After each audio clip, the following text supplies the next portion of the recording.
Hi, everyone. Thank you so much for joining us tonight. So fun to see people saying in the chat where they're joining us from. So I love the diversity of destination here tonight. Thank you for being here. So my name is Carell Centers, and I'm the events director here at Bookshop Santa Cruz, where I'm broadcasting live from my desk. And here at Bookshop, we know that there's a lot going on in the world right now, both with the global pandemic that has changed our way of life, and with this renewed movement for racial justice and equity that is once again filling our lives with the urgent message that Black Lives Matter. As a bookstore, our values are aligned with the fight against ignorance and for inclusion and representation. And tonight's discussion is such a gift, as we have with us not only this wonderful author, David Sheff, but also later joining us will be the subject of his book, Jarvis Jay Masters, for an exploration of how one man found freedom in the unlikeliest of places, and an illumination of the criminality of our criminal justice system as it destroys lives along racial lines. So tonight, David and I will talk about his work, and then he'll read a little bit from The Buddhist on Death Row, which just came out yesterday. And then around 7:30, Jarvis Jay Masters, the subject of the book, will be joining us from San Quentin, where he lives. And a couple of notes on the tech for that. Jarvis will be connecting with us via speakerphone on David's end, and he will be joining us from a prison system phone line that only allows him to be on the line for 15 minutes at a time before he has to disconnect and get reconnected. And that will be cued by kind of a robotic voice that tells us this call is being recorded. So you'll hear that, and the tech might not be perfect quality, but please bear with us as we manage that kind of tricky element. And honestly, it does give us some insight into the privacy limitations and the intrusions that incarcerated people are reminded of every time they even do manage to connect with the outside world. And it may lead even to a greater appreciation of the everyday freedoms that we get to enjoy. So this event will conclude with an audience Q&A, and I will now give you a quick overview of the platform we're using, Crowdcast, so that you can navigate features in the event, such as the Q&A. So in order to ask a question tonight of Jarvis or of David, if you look at the bottom of your screen, you will see a button that says Ask a Question. And you can just click right into that in order to write your question. You can also view other people's questions and upvote ones that you find interesting. A lot of you have already discovered the chat box, which is to the right side of your screen. You're welcome to engage with one another and respond to things that you hear tonight and share your thoughts. You can also use it to communicate if you're having any tech issues tonight.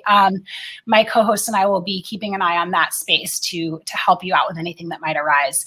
If you find it distracting, you can just click on the top right. You'll see a little down arrow, and that will close out the chat. It will just carry on without you. Aside from the content that you drop in the chat or Q&A, we can't see into your living room. We can't see you. We just see the name that you registered under. And one last note is that this event is being recorded for future viewing, so you can relive your favorite moments or share it with friends. Just one note is that that recording will be available later this month after David is done touring the book. So you can check back right back on this page for that recording later. Just a note about our events calendar. It is filling up. There's a lot of stuff coming up. So definitely check out Bookshop's website and our Crowdcast page where you can follow us and become alerted of events. And please note that book sales are what makes events like this possible. And purchases through these events, they're what keep the work of authors like David Sheff going. And you can click on the link under the screen to purchase the book. I also want to thank everyone for your very generous donations for tonight's event. And if you haven't yet donated and want to contribute, every dollar counts. You can click on the donate link at the bottom of your screen. And we really appreciate the support there as well. So thank you. But now on to the main attraction. David Sheff is the author of multiple books, including the #1 New York Times bestselling memoir, Beautiful Boy, which was developed as a film starring Steve Carell and Timothée Chalamet. His work has appeared in the New York Times, Outside, Rolling Stone, Wired, Fortune, and elsewhere. His piece for the New York Times, My Addicted Son, received an award from the American Psychological Association for outstanding contribution to advancing the understanding of addictions. Very important work.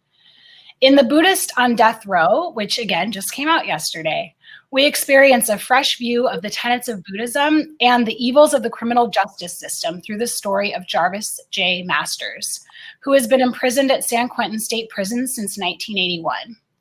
After being accused of murdering a prison guard in 1986, a criminal investigator offered to teach Masters breathing exercises to help him deal with the rage, anxiety, and panic as he prepared for his trial. Figuring he had nothing to lose, Jarvis tried meditating and likened it to a George Clinton lyric, "Free your mind and your ass will follow." So please join me in welcoming David Sheff, who will tell us more about Jarvis Jay Masters before Jarvis joins us later in the hour. Welcome, David. Oh, hi, Karel. Thank you so much. That was a wonderful introduction, and I just want to second the request there for people to consider donating, because your store and stores like yours, independent stores around the country, are they're treasures. And of course, with COVID, you've been struggling. I know all the stores are struggling, and so we need to support our bookstores. Thank you. Thanks for doing this tonight. Thank you so much for being here. Yeah. So do you want to start by telling us a little bit about Jarvis and his life and his case and how you kind of got involved in it? Sure. Yeah. Well, first of all, I made some notes as background about Jarvis. He was born south of Los Angeles in Long Beach, grew up in Harbor City. Like too many of America's children, Jarvis's childhood was characterized by poverty and violence. He entered the foster care system when he was 5, and soon after, the juvenile justice system. Jarvis calls it the youth on its way to prison system. After a crime spree, he was arrested and charged with a string of robberies. He was convicted, sentenced to San Quentin State Prison. He was only 19 years old. 5 years later, at San Quentin, a correctional officer was murdered in the prison. Jarvis was charged with conspiring to kill the guard and making the knife used in the murder. And the killing of a police officer is a crime with what are deemed special circumstances which qualify for the death penalty.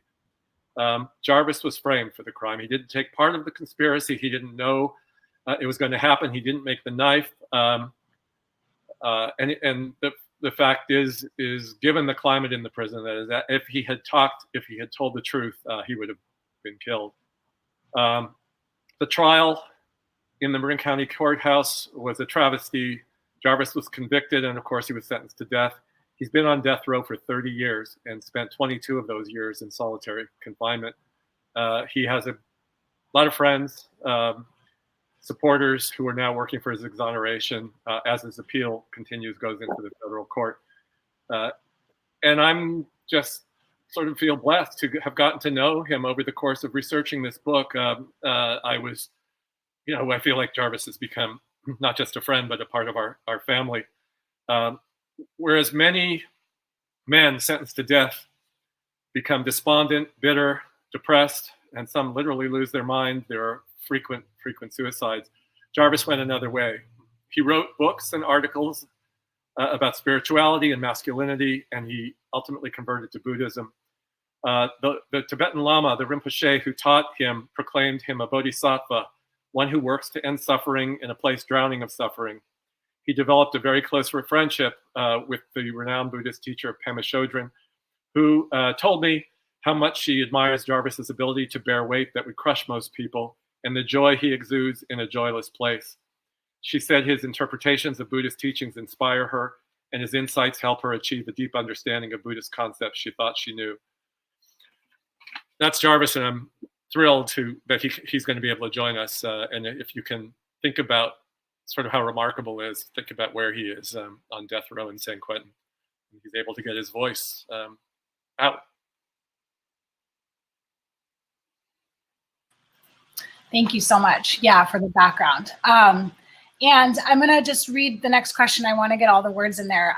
So how did you come to meet, before we get to the reading, how did you come to meet Jarvis? And did you experience the skepticism about his innocence when you first met him? I met Jarvis. A friend of mine had met Jarvis actually through Pema Chodron. And she talked to me for years about this guy that she would visit in San Quentin on death row and described him as one of the most remarkable people she'd ever met. And so, of course, I was intrigued. She said he was innocent of the crime that put him on death row. But, I'm a journalist, and generally beyond journalism, I think I'm a sort of a skeptic. And so I was unsure because everybody in prison pretty much, I think, claims to be innocent. So a number of years later, I decided to look into Jarvis's case. I did. I read everything there is, and I became convinced 100% that he is innocent and he should not be on death row. I went to meet him and saw why people like my friend Pamela Krasny described him as this sort of remarkable person. You go to the most bleak place in the world, you can imagine visiting someone on death row, what that's like. And you leave there feeling, incredibly sad, not just because of Jarvis, but to see other people there and families and all the brokenhearted people, but also uplifted in a way because he is really an extraordinary person. He gives so much. He's really devoted himself to the Buddhist practices of working with other people and trying to help. Yeah. I can't wait to hear his voice, because you can hear, what does it mean to be a remarkable person and stuff? And you can see it on the, just from understanding, wow, this man spent over 20 years in solitary confinement. And that is, there have been studies that show that can alter your brain in ways that literally are permanent, and so to hear that, and then to kind of hear how close he is to Pema Chodron, and how you were telling me kind of before the event about how she'll be on, retreat, and he'll be the one person that is permitted to kind of contact her. And that probably speaks to that remarkability. And then there's something to just this gift that we get to actually hear from him and experience that, especially that Bodhisattva part of it's like, wow, this person is wanting the goodness for everyone. It's not just for himself, it's awakening for everyone. So it's really special. So for many people, the idea that someone can be in prison on death row, sometimes in solitary confinement, and yet choose to find the light is astounding. There's a passage in the book where you recount his experience of hearing the judge tell him he's received the death penalty. And then the next day he receives a gift in the mail that sets off an epiphany and leads him on a path to explore meditation. And I'm hoping you can read that passage for us.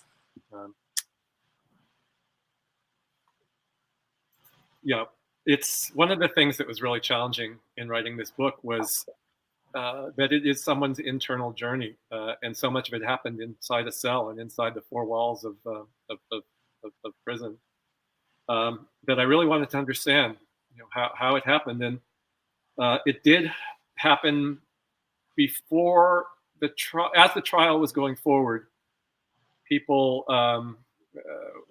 He was completely as bleak as you can imagine, being on trial for a murder that you didn't commit.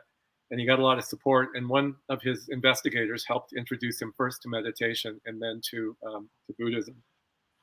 And this all led up to the trial itself. The trial was one of the longest in California history. Jarvis was found guilty, and then he was sentenced. The judge began by admitting that there had been fleeting moments during the trial when she had asked herself why she had taken the case on in the first place. She also stated her opposition to the death penalty, but said she was charged with applying the law, whether she agreed with it or not. It's my duty, she said. Mr. Masters, she said, will you please stand? Jarvis stood. Over the previous 2 years, he had sometimes glimpsed warmth in the judge's face. Now, whatever sympathy he'd seen or imagined was replaced by hardness. It is the order of this court that you shall suffer the death penalty, she said. Said penalty to be inflicted within the walls of the state prison at San Quentin, California, in the manner prescribed by law. The guards were quiet on the ride from the courthouse, but noise erupted when the van entered the prison. Jarvis heard car horns and guards cheering. Through the mesh-covered windows, he saw guards giving one another the thumbs up. They were celebrating his death penalty, the death sentence. He was led from the van to his cell. Late that night, he heard footsteps and then pounding. He looked up into the blinding beams of flashlights held by guards, one of whom told him to step up to the bar. Jarvis thought they were there to kill him. mob justice, a lynching. Shielding his eyes with his hands trembling, he rose and stumbled forward. We have to read this, the guard snapped. You have to sign it. They weren't there to kill him after all, but to carry out the mandatory reading of the execution order. Jarvis signed the piece of paper that condemned him to die. The next morning, breakfast was delivered as usual, and the day progressed as if nothing had changed. Also, as usual, the mail was delivered in the evening. Jarvis examined a large envelope from someone named Lisa Leghorn, who in a note explained that she was the assistant and interpreter to Shagdud Tulku Rinpoche, a Buddhist Lama that Jarvis had heard about months ago and had written a letter to, never expecting to hear. In her letter, she said that she was giving him a book that was a transcription of a talk by the Lama. Read it, she said, see if it speaks to you. Jarvis picked the book up and was instantly transfixed. On the first page, the Rinpoche described death as a subject people often ignore or think about frivolously as if it were no big deal. Then the author wrote, "This is a nice theory until one is dying. Then experience and theory differ. Then one is powerless and everything familiar is lost. One is overwhelmed by great turbulence of fear, disorientation, and confusion. For this reason, it is essential to prepare well in advance for the moment when the mind and the body separate." Jarvis closed the book and breathed deeply. He read all night. Dawn was breaking as he turned to the final page, but he was wide awake. He didn't believe in omens, but he reeled at the thought that during the first day on death row, the mail brought him a guide to dying. Jarvis responded to the Rinpoche and the translator, thanking them and explaining what had happened, that indeed he had been given the death sentence. He admitted that he was afraid. He heard back from the translator within a month. She said that the Rinpoche, the teacher, understood Jarvis's confusion and fear and assured him he was fortunate. His situation was a gift. You can use your circumstance for the betterment, your betterment, and to benefit others, he said. The thought appalled Jarvis. Being on death row was no gift. The Lama wrote that all people have been sentenced to death. In that way, Jarvis wasn't unique. That idea angered Jarvis too. Yes, he thought, everyone is going to die, but not everyone is living 100 yards from the site of their execution. We all live in prison, and we all hold the key, the teacher wrote. More patronizing bullshit, Jarvis thought. You do not live in prison. I live in prison. You may have a key, but the keys to my cell are hanging off my jailer's belts. Jarvis tried, though, to follow the Lama's instructions, which was the beginning of a meditation practice, but his despair only worsened over the following months. He wrote the Rinpoche back and admitted that he was falling into the darkest place and he didn't know if he'd ever be able to pull himself out. The Lama had said that he and Lisa were there for him if he needed help. Jarvis needed help badly, and he asked for it. In her response, Lisa suggested that they talk in person, and he readily agreed, and a month later, her application was approved. She came to San Quentin. After some small talk, Lisa said she and Rinpoche understood his despair and difficulty of meditating in that state. Yes, it's hard, but it can save you. Meditation is hardest when you're most afraid because it forces us to face our fears when all we want to do is run from them. But it's the only way out of our misery. It's hard to see that where you are, she acknowledged, but it's like walking from one mountain to another. If you think about how far you have to go, you'll freeze up and never take the first step. Just take the first step. Jarvis broached something that had been gnawing at him. In these books, I see pictures of Buddhas sitting in robes on mountainsides, chanting in these gardens with white flowers and blue skies. Maybe that works there, but how in the world am I going to sit in this hellhole praying to some stone fat man? I live with rapists and killers. Everyone talks about enlightenment, living in the light, but I live in hell. Lisa responded with a parable about a woman named Kisagotami. She lived at the time of the Buddha. Her son died, and she was overcome with grief. Carrying his lifeless body, she set off in search of the Buddha. After many days, she found him and pled with him to bring her child back to life. The Buddha said he'd make a medicine that would revive him, but it required a special ingredient. Mustard seeds that came from a home that hadn't been touched by suffering, and he sent Kisagotami to find some. She went from village to village and house to house, knocking on one door after the other. People pitied her and were happy to help, but the seeds they offered were useless because every person she met had suffered. She went to more villages and more. She was desperate to help her son. She reached the 1,000th door. She knocked and a woman answered. Once again, she begged for mustard seeds. The woman had some, but then Kisagotami asked if she'd experienced suffering in her life, and of course the woman looked up at her. Her life had been filled with suffering. Kisagotami wept. She wasn't crying for herself, but for everyone she'd met.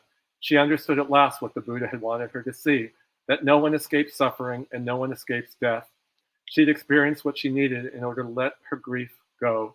She felt compassion for others, and that instant she grasped the universality of suffering and the impermanence of life. She became awakened, attained the state of enlightenment as a person who grasped the true nature of existence. Jarvis was quiet. He'd heard and read other Buddhist stories, but this one touched him differently for some reason. That night, he lay in his cot, listening to the prison's unceasing noise, the sobs like crying wind, coughing, hacking, the footsteps of guards. After having been unable to meditate for months, he moved to the floor, crossed his legs, and sat erect. He inhaled as deeply as he ever had. In a dreamlike state, he saw a man sitting in meditation, his body engulfed in flames. He focused on the meditator and recognized him. The man was himself. As if he were watching through a telephoto lens, he panned back from inside his cell to the tier. Somehow, he saw inside the other cells, each containing a man who was also on fire. He zoomed out more and saw San Quentin from the sky. From that vantage, he saw several thousand burning bodies. Still higher from the clouds, he saw houses across the Bay Area burning. Then he saw California, which was also engulfed in flames. Higher, the country, then the continent, and then the Western Hemisphere. And next, he was watching from space. From that height, he saw the whole planet floating in blackness. The water was blue. The land masses were brown and green. On those expanses, wherever there were humans, fires burned. Jarvis returned to the prison, to the thousands of men in cages, unfit for animals. He thought of Kisagotami and realized that suffering was all around him, everywhere humans were. When he opened his eyes, he was shaking, and tears were streaming down his cheeks. Thank you. Yeah, it's really interesting to hear. You know, when you kind of learn a little bit about Buddhism, or even just dip into it a little bit, there's a lot of those little stories, and you know, I could see how reading something like a cliche, like we're all in prison, or you know, it's like, how dare you say that? You know, like look where I am literally, and to kind of find the way that it's useful or the way that it's applicable. And I'd be interested to ask him maybe too about how forgiveness played a role in his practice and in his healing and stuff like that too, to kind of to reach that sense of peace and to see how it does apply. Because I know for Pema Chodron, she talks a lot about resentment and how that is a huge blockage for us in our spiritual spiritual journeys and stuff. So I feel like that passage really brought a lot of those things in, and it's amazing how one story can kind of launch, you know, a whole new doorway, basically, just open a doorway into, hey, maybe I can try this. Like maybe I can, you know, try this out. I'm wondering if you can talk about what it was like to kind of talk to him. How did the project get underway? And I understand it was over 200 trips that you took to San Quentin, and how long at a time were you able to spend with Jarvis? Like how was the writing process for you two? Well, you know, I've done a lot of interviews over the course of my, you know, being a journalist, and it's never been as challenging. But of course, that's what you'd expect when you're talking with someone who's on death row. I would show up at the prison sometimes and there'd be a lockdown. I was sitting with him sometimes and the alarm would go off and the prisoners would be taken away because there was some security violation, something was going on. And at first Jarvis and I talked, and you know, I sort of said, he asked me how long this was going to take, and I said, oh, probably about 1.5 years. That's sort of standard for a book. It's been 5 years since then, and Jarvis actually bet me then, and you know, he won that by a lot. But when I did get in there and was able to sit with him, we were able to spend 2, sometimes 3 hours at a time. The conversations were extraordinary. It was also bizarre because we were sitting in a cage in the visitation room, and you know, Scott Peterson would be in the next cage, or you know, this Los Angeles trailside killer. I mean, it's surreal to see where he lives. But also there were moments, I mean, we laughed a lot, you know, we cried a lot. He's incredibly a lovely man. He cares genuinely, and he also is very, very funny. And so it was sort of an extraordinary experience. And as I said earlier, I mean, out of it, I started as a journalist, and he was my subject. But by the end of it, as I say, I feel very, very much like he's a dear friend, and I feel very lucky for that. Yeah. Can you share a few of the stories of the people Jarvis has impacted within San Quentin and outside of it? I know he's really influenced other incarcerated people. Yeah, that was one of the things. Besides being skeptical initially about his innocence, I also was skeptical about the stories that I heard about what a impact he had on people inside the prison and outside the prison. And I kind of got the outside the prison thing because Jarvis became a writer in the course of his meditation practice. And he's written a couple of amazing books. One of them is called Finding Freedom, which is what it sounds like. How do you find freedom in a box? And if it's possible to find freedom in a box, in a cell, in a cage, it is possible for anyone to find freedom. And that book circulated widely. And schools and kids read it, and a librarian in Watts told me that it was the most stolen book in her library, which she thought was fabulous.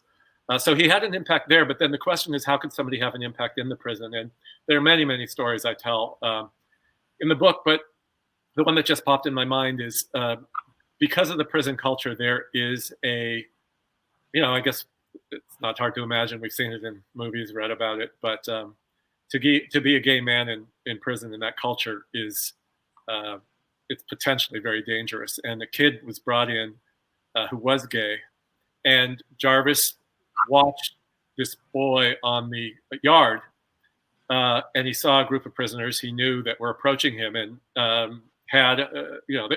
he was going to, if not be killed, he was going to be attacked. He was going to be stabbed. The guy who was approaching him had a knife, a shiv up his sleeve.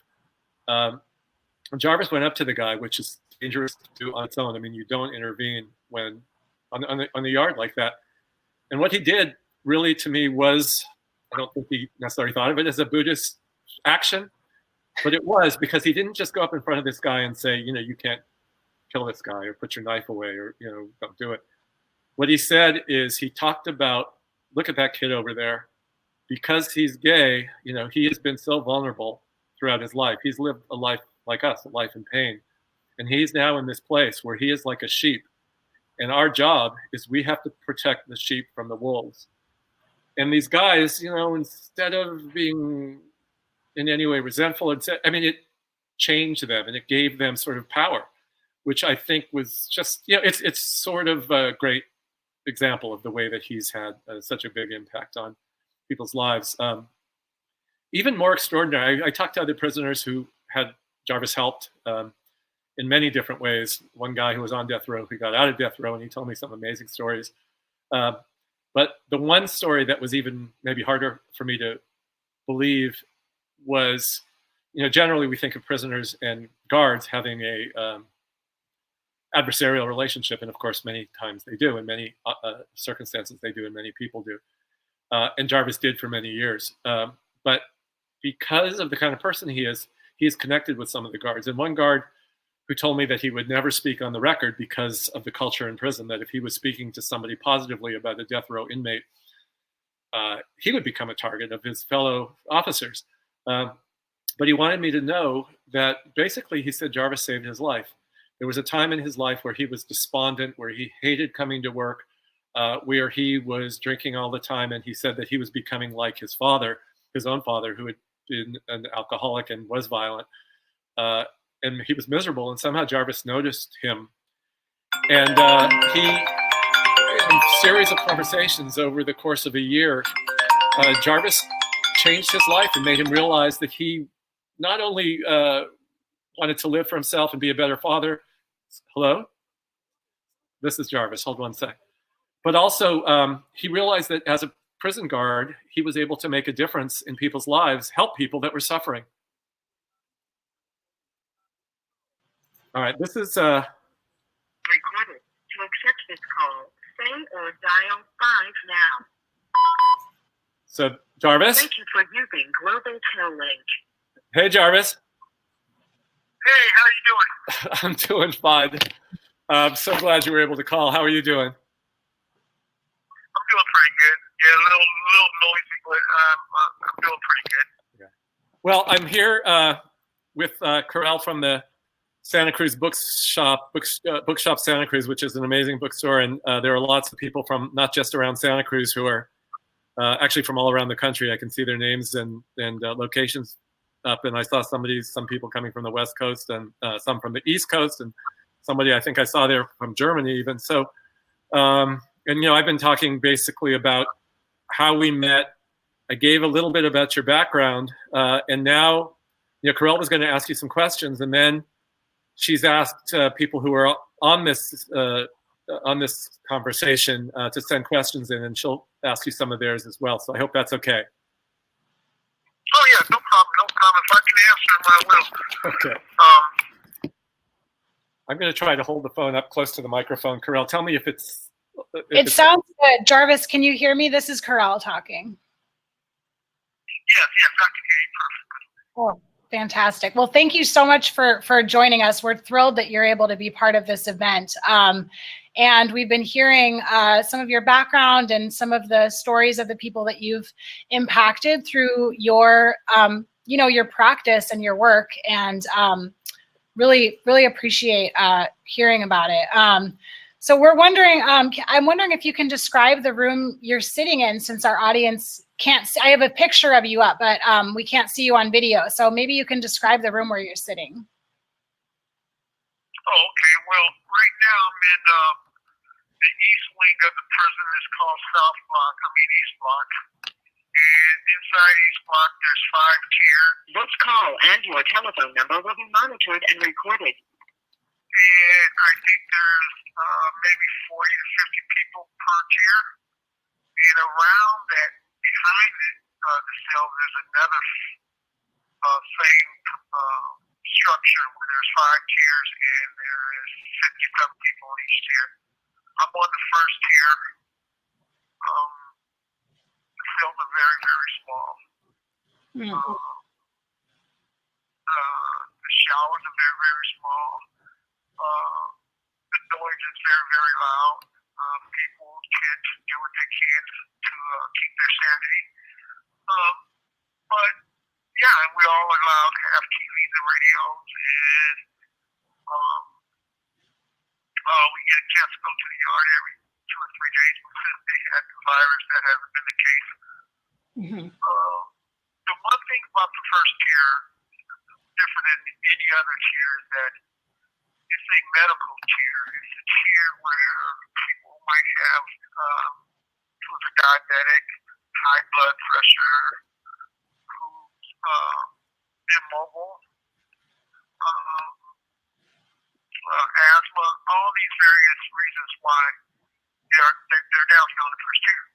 And the reason why I thought that would be something I would probably talk about, if I were to talk about, was the fact that these are all the people who have died from the virus. They're right here in this area. They once we had underlying medical issues. So on my tier alone, maybe it's been 5, maybe 6. Wow. And that's the reason why I really wanted to describe the first tier, because I know a lot of us have heard a lot about the news about the pandemic and how there is no accountability to what's been going on about it. But the center where people are really dying is right here in this area. And not all of them are my friends, but all of them I spoke to. I knew. It was scary when I got it myself. But I'm well, I'm healthy, and I'm blessed because of that. And it doesn't really matter right now where I got well, whether it was here or out there. I was happy to be well. So that's basically it. Thank you for sharing that.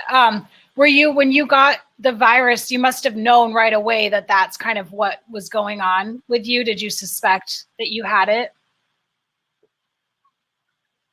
Well, we all know, most of us know the narrative of how that stuff got in San Quentin. Yeah. And I think when I started seeing the count go up and up and up and up, and when I knew there was 50 people in this building alone, I just told myself, I'm just going to let this thing go through me. Because that's the only way I think I can live with dealing with it. Just let it go right through me. I wasn't going to, duck and dodge it, pray that I didn't get it. So when it did hit me, it went right through me. I mean, I got sick. I mean, I was really, really in bad shape. But it got through me, and I thought I'd be really, really elated by that. But that's not the case, because you're watching people die. You look at your own health and say, I got my health. Wow, I got to it. And your neighbor, he's ended up dead somewhere, Yeah. And that keeps it going for me, So.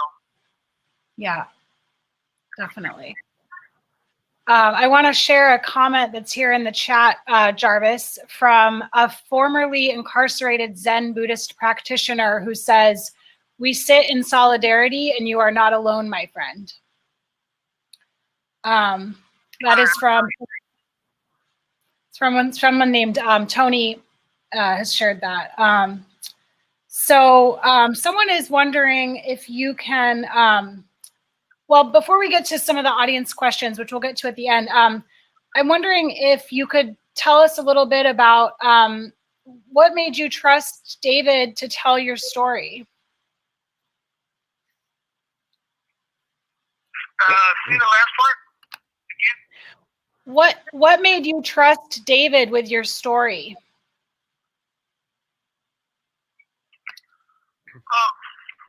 I sort of felt like, my story was already told, so it was not a lot that I was, really worried about. And I also knew that, whatever's bad about me has already been said, so David could be much worse than that, right? Yeah. I mean, but then, everything got more serious, and he became a serious writer and a serious person who wanted to tell my story. And he told me his reasons for wanting to do it, and I just was able to know his. I had a good chance to feel his energy and see what he was really thinking about doing it, and I just said, yeah, all the way through the book, you're waiting to say, I don't trust you no more, But, even some of the worst things that, that I personally hope would never have been written about, he gave them respect to the story that really made a difference for me. Mm-hmm. Nice. Yeah. So I understand that you have, folks in San Quentin, you actually have access, like you mentioned, to TVs and radios. So kind of what's going on out here. And I'm wondering, with the Black Lives Matter movement, how that has impacted your world and how you feel like, how have you been thinking about that in terms of change in the outside world and maybe in the criminal justice system as well? Well, that's one, I think the Black Lives Matter speaks for me in many, many ways, if not all, in every way that I've looked out, through the television or the radio or through letters, correspondence, and seeing what, how our communities is being affected by police brutality and straight up murder sometimes. Mm-hmm. I think for me right now at this moment, I'm hoping that so much more work can be done with it. I think the momentum's there. I think a lot of people I know in the little circle that I go from one to the other. we all are just, we want to see the progress, we want to see where it goes, there's skeptics, there's people who think it's going to die out. I'm not, I'm just, wherever I can contribute, and I've been asked to do that in some writings, that's where I'm going to be at, that's just me not trying to get in front of what they're doing, but just want to be a part of that. Yeah, thank you. Can you talk a little bit about your relationship with your teachers, with Pema Chodron and with Rinpoche, and how kind of how that developed, and how often you talk to them now? Well, Rinpoche, This call and your telephone number will be monitored and recorded. Rinpoche, he's been passed away some years ago. Yeah. And Pema, I may talk to her every week, every 2 weeks, but mostly every week. My relationship to both of them has been one of just counting my blessings over and over and over again, and I continue to do that, I think Pema has become more of my mother type of person, someone that I can really, really, turn it up on, when I'm really, really frustrated, things like that. So she's given me both her wisdom, her guidance, her prayers, and has taught me a lot about Buddhism, but she's always been that shoulder too, so yeah. So that's basically that. Yeah, thank you so much. It's so special hearing. I mean, I'm reading Pema's Welcoming the Unwelcome right now, and she talks about you in that book. And so it's, it's really wonderful to hear it from both sides and to know how you influence each other. Because it's clear that you're a very precious person to her, and that you've taught her a lot too, So I was wondering if you can share what, outside contact means to you with like strangers and things. We have your address here in the chat for people to write letters. And I'm just wondering, like, what does that give to you when you are able to connect with the outside world? Well, the first thing that I just have to remind myself always is that I am getting a lot of mail and no one else is getting any.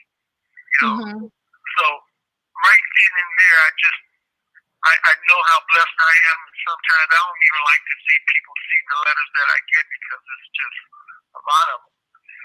Wow. But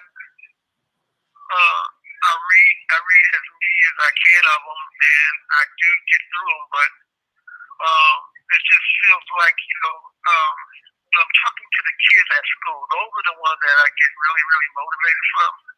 Those are the ones that I tend to respond to. I tend to really, really want to sit in the classroom and see what everyone's doing, But then the letters, the correspondence of people who are very well-trained Buddhists, and they run in retreats, I don't even think about responding to them. You have 60 seconds remaining.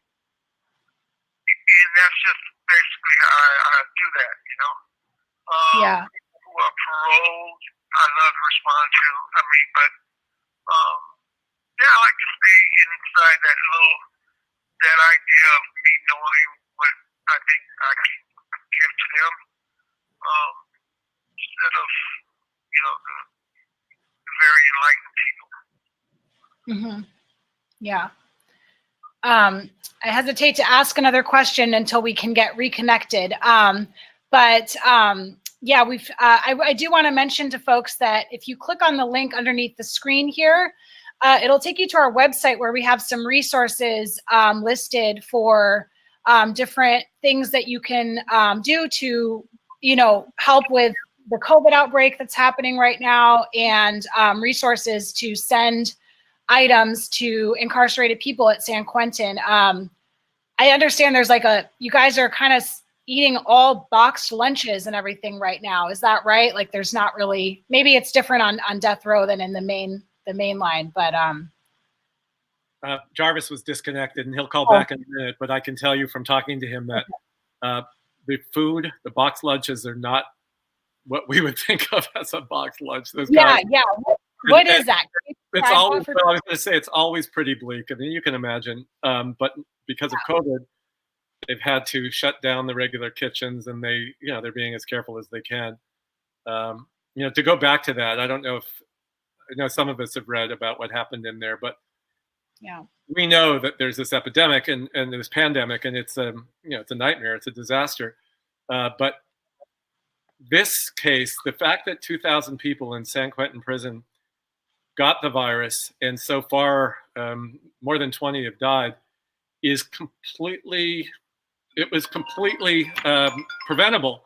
It happened because the prisons, in their infinite wisdom,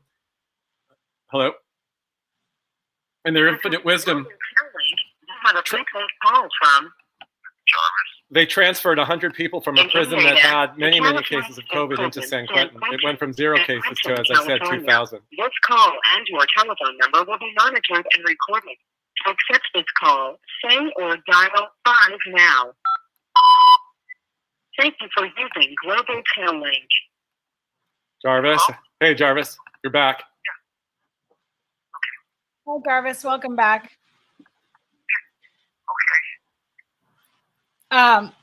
So David was kind of filling us in about the reason why there's now 2,000 people that have COVID at San Quentin. There must be a lot of anger. Is it hopeless? What would you say the mood among the folks there incarcerated there at San Quentin is right now? Is there anger, hopelessness, fear? I mean, I'm sure it's everything. But how are you all coping with this?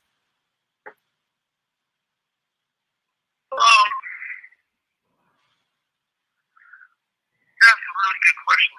I think we all have our own, just as small as these cells are, I think there's always that little tiny area in the back of our mind that we believe we're thinking different from each other. But I think we all are thinking the same. I think a lot of people are more concerned about what their families are thinking. And maybe a couple of weeks ago, they took the phones off the chair, so we were not allowed to use them.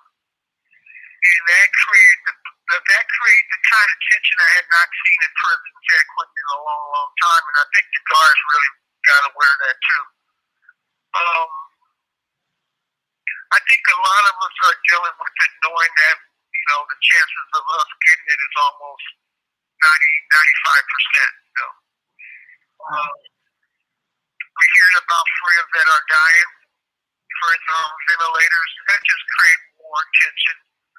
And there's a lot of mental illness in East Block too, so I think a lot of those guys are getting it really, really hard because they don't know what to believe. And oftentimes, when you see these people come around with these hazmat suits on, it scares a lot of people, So, for me personally, I'm just glad I got over it. And I think for me, trying to just keep up with what's going on, trying to figure this out, You haven't figured out anything about what's going on, So we're scared, and a lot of us are scared, and a lot of us are just saying, bring it, and there's a lot of us are just, constantly worried about what our families are thinking, Yeah. And I think that's pretty much where, I see things right now, Yeah. Jarvis. But people are getting sick. Jarvis, first of all, I was going to tell you that I'm so glad you're better, everybody. We were all really, really, really worried about you. I was going to ask you, one of the things you told me that was just this startling image, that the guards were putting red X's on the cell doors. You maybe explain that? Oh yeah, they did a generalized testing for the whole prison, and a lot of people didn't want to test it because they just didn't believe. There's a lot of stuff to that, and we knew that if you tested positive, you're gonna get thrown in isolation confinement in the hole, where they usually keep people who done something wrong, and that created a symptomatic response to being sick. We're not telling nobody. We're not going to say anything because she's just going to get thrown in a hole, and that's not cool. Yeah. So a lot of us resisted,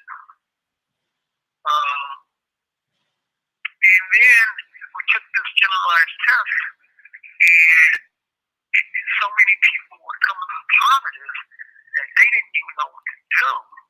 So the first thing they thought of was, we're going to take some red tape, and we're going to make X's, and we're going to tape it on the top of their door. And this is how we're going to identify who has it and who doesn't have it. And you have these people in these hazmat suits on doing the taping, So you get this image like, oh man, what the hell's going on here, And you ask the guy, what you guys just put up there? And he said, red X. Now, I'm not I try not to be a paranoid person, but that, like, what is this? What are you talking about, And my neighbors didn't have it. So now I'm thinking that I'm infecting people around me, And it just went worse and worse from there. It went a lot worse from there. These guys are, Gizzard, he ended up dead, Cubans end up dead. Just when people start dying, And I always tell David that story because it seems so biblical, If this is the only way you guys are going to identify people who have this virus, is you're going to mark your cell door. What century are you in? How in the world is it really that serious? If it's that serious, we're in a whole lot of trouble. So that was just one of the experience of, getting it right after, when everyone got it at the same time. When that general test came back, that's when it went really, really bad. Mm-hmm. Have you found that I guess I'm sure that it has, but how has your practice been impacting getting through specifically the virus part of it? I mean, especially if you're having a hard time breathing, I wonder if that makes, sitting and breathing meditation more difficult.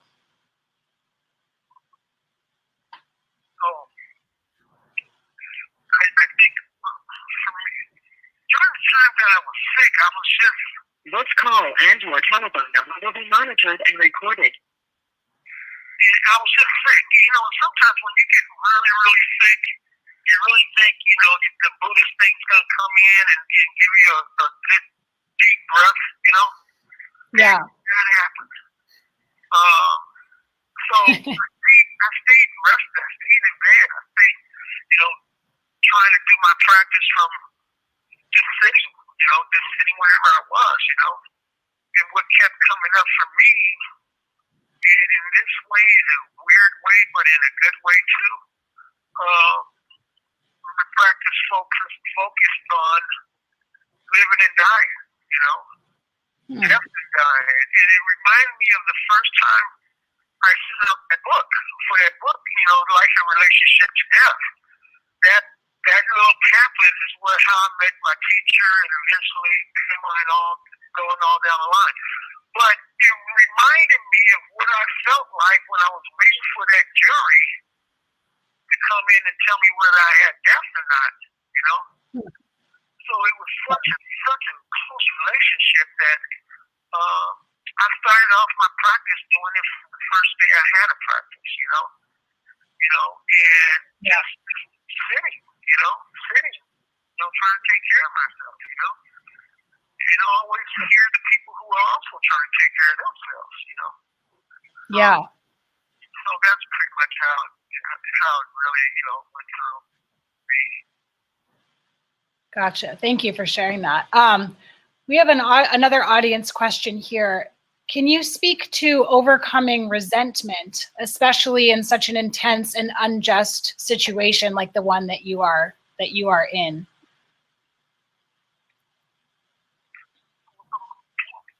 Resentment? Yeah. He couldn't hear. If you can ask again. Sorry, Jarvis. I asked, how do you overcome resentment? Given how unjust this situation is, and where you're trapped. How do you overcome resentment of your situation?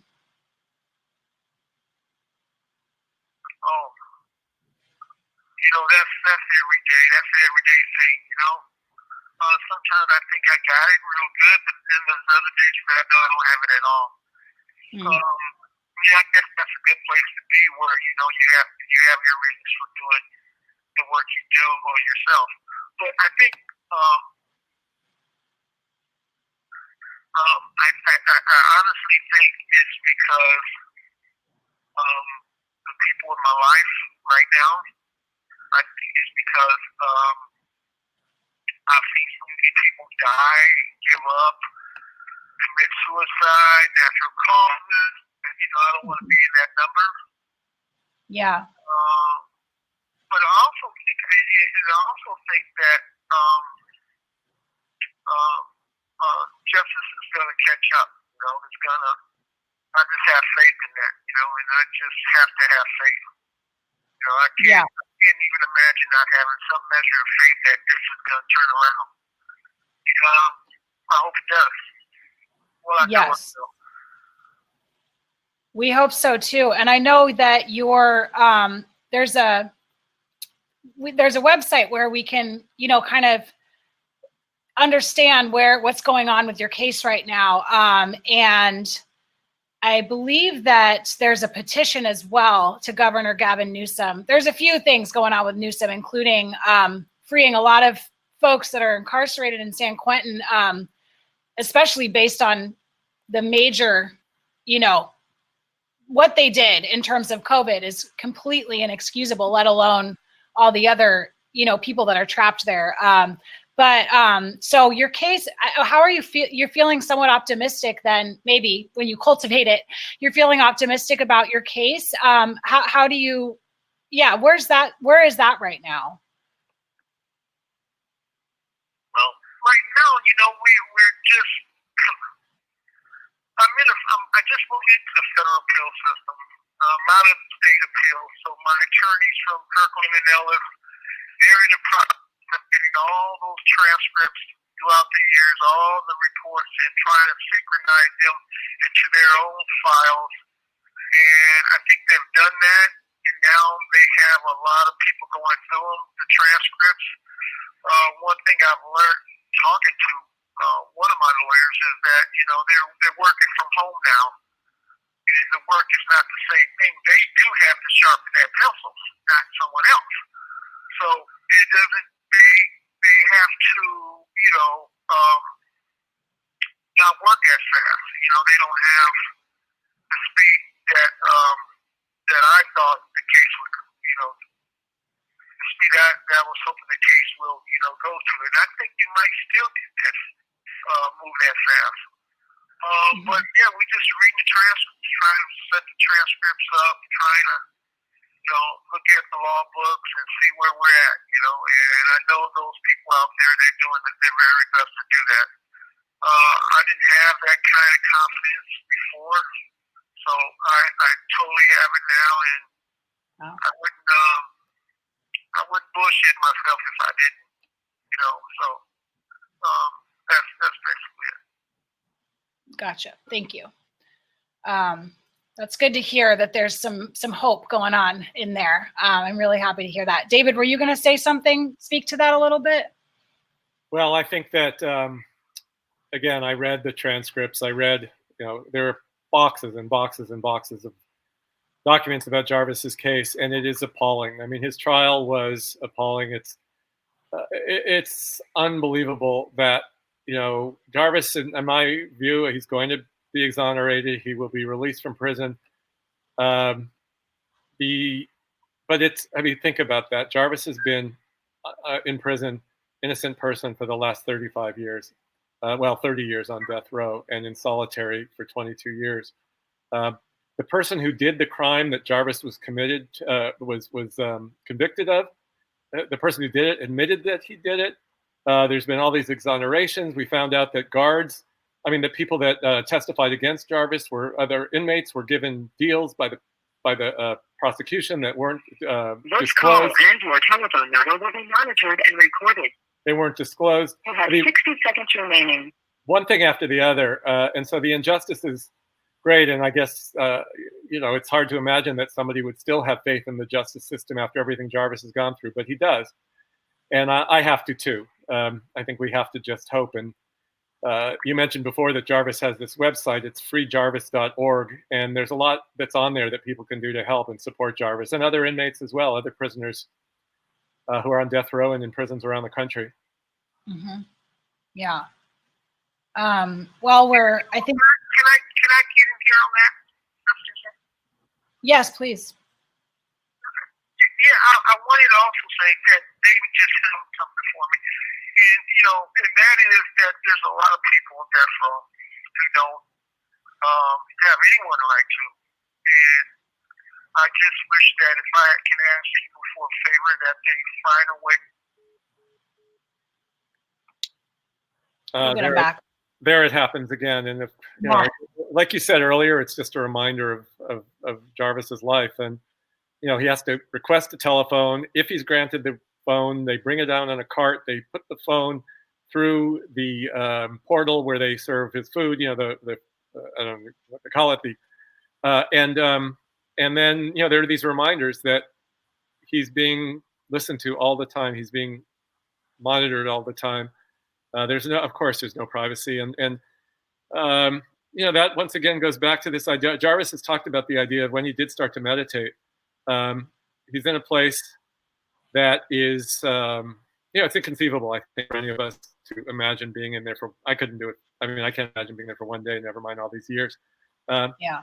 But that is what his practice, I guess, has become. It is a practice that has revived. One of the things that he said once to me that was really sort of startling is it relates to what the teacher said to him when he was sort of at the very beginning of this thing that he reacted against so strongly, that we all live in prison. And Jarvis was like, what? We don't all live in prison. I live in prison. Jarvis has heard from a lot of the people who've written him. They've just spilled out their hearts, and they're suffering in so many different ways, and suffering depression, or they've tried to kill themselves, or they lost someone they loved very dearly, and they haven't been able to recover from it. And Jarvis says at that time that, he realizes that, he's luckier than a lot of people on the outside, because so much of what happens to us and how we experience the world is in our minds.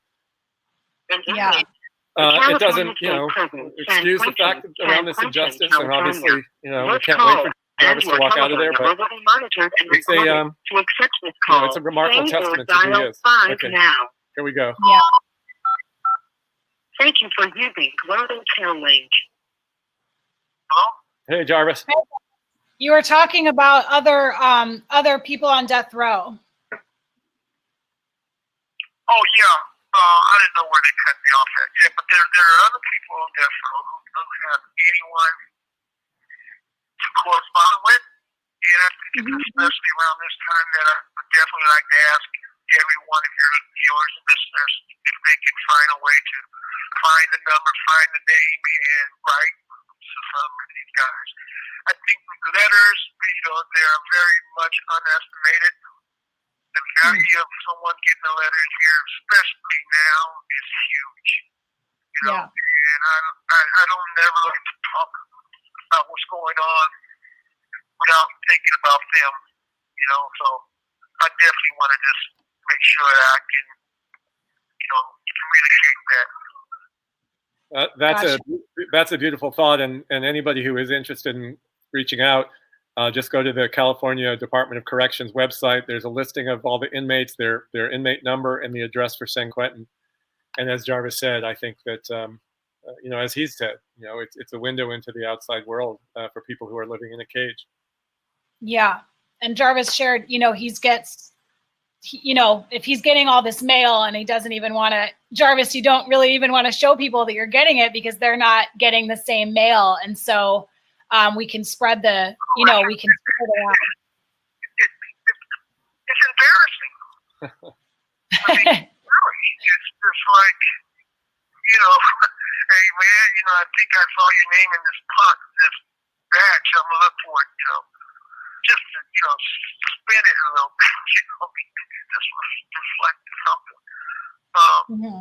But it is embarrassing. It's really embarrassing. I mean, I don't. It's not cool. But it is what it is. I was going to say, I bet most people don't know that there are, what is it, close to 700 people on death row in California, Jarvis? Say again, for me? Is it about 650, 700, right? Well, yeah. But you know what? I mean, that's very, very moving that you said that. Because I knew what the count was a month ago.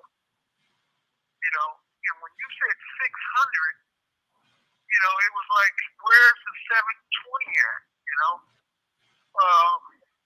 And it just reminds me, man.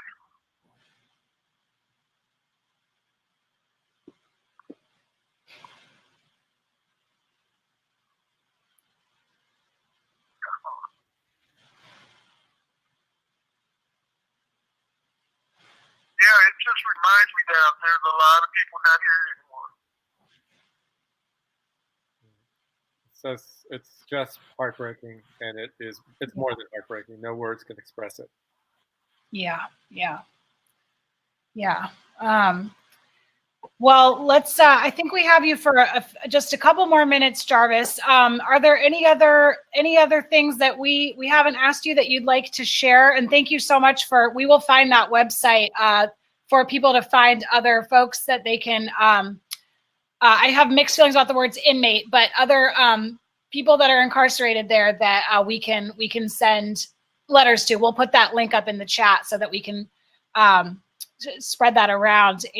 But Jarvis, is there anything else that you would like for us to know, or you'd like to share with us tonight? No, I'm so thankful that I have an opportunity to be a part of this discussion, and thank David again for writing the book. And I feel blessed by him, and I hope that I can shed more light on my life history, with David, and see where it goes. Yeah. Well, Jarvis, I've told you many times, so I don't have to say it again about how grateful I am to you. So thank you. And it's been, it's changed my life, knowing you and spending all those hours with you together talking. So I hope you have a good night tonight. I know that's always relative. Yeah. No, I hope we all stay safe. Yeah. All right. Yeah, definitely. And I know he's right here. Yeah, he's right here saying I have to hang up. So I just want to say again, thank you guys, and stay safe. All right. You too, Jarvis. Thanks. Thank you so much, Jarvis. Thank you.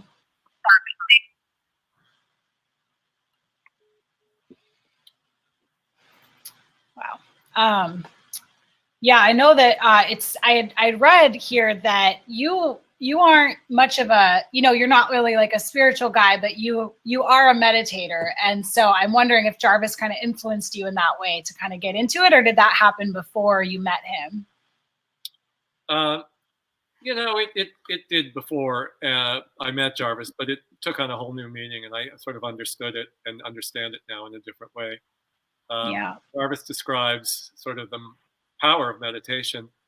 I think we all think about the idea that, we sit there and with our eyes closed and we're breathing, and it's sort of this blissful moment, sort of transcending our everyday lives. And what Jarvis learned actually the hard way, is that that's not all it's about. Because Jarvis talked about, especially in the early years when he would be sitting like that, it was the exact opposite. He said that it brought up all of the nightmares, all of the memories of his past, of his, the pain of his past, and connected him with all the people around. And, it's easier when you're in the middle of suffering like that, it's easier to close that door and not to feel it.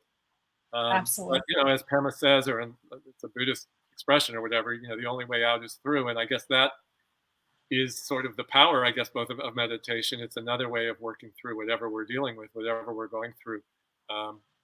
And hopefully, there are those moments of the two, I guess, threads. And Jarvis, when he talks about meditation, one of them is this sort of soul searching, this sort of experience. But the other one is, his book is called Finding Freedom. That's what also meditation, I think, gave him, and maybe can give us all. We can find freedom, even if it's just for that moment. Yeah, absolutely. I know it makes me think even of just that bumper sticker that's like, meditation, it's not what you think. And I've talked to coworkers where they're like, oh, I could never meditate. Like, I can't clear my mind. And I'm like, that's not what happens, right? Like, it's like, you're constantly like, oh, here I am thinking again, So, but it's really, it's hard to kind of, it's hard to wrap your mind around what we are doing to people in this country and the way that we are locking people up.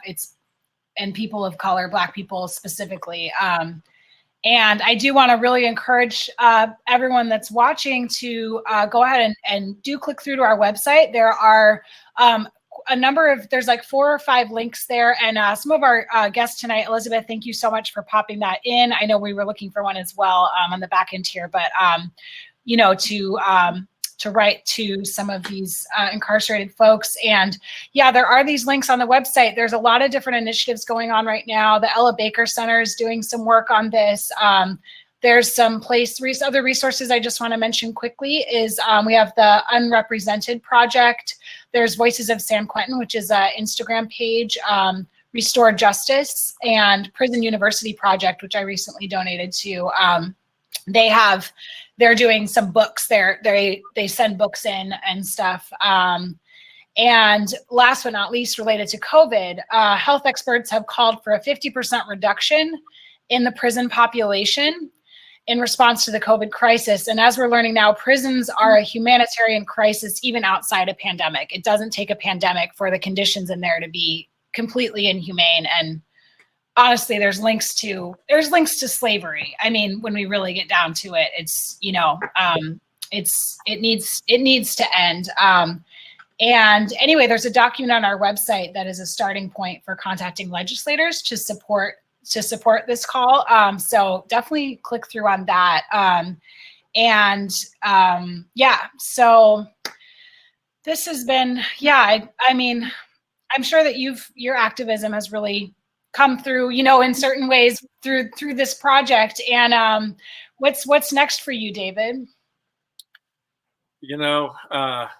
I guess I'm sort of so immersed in this, and you're right about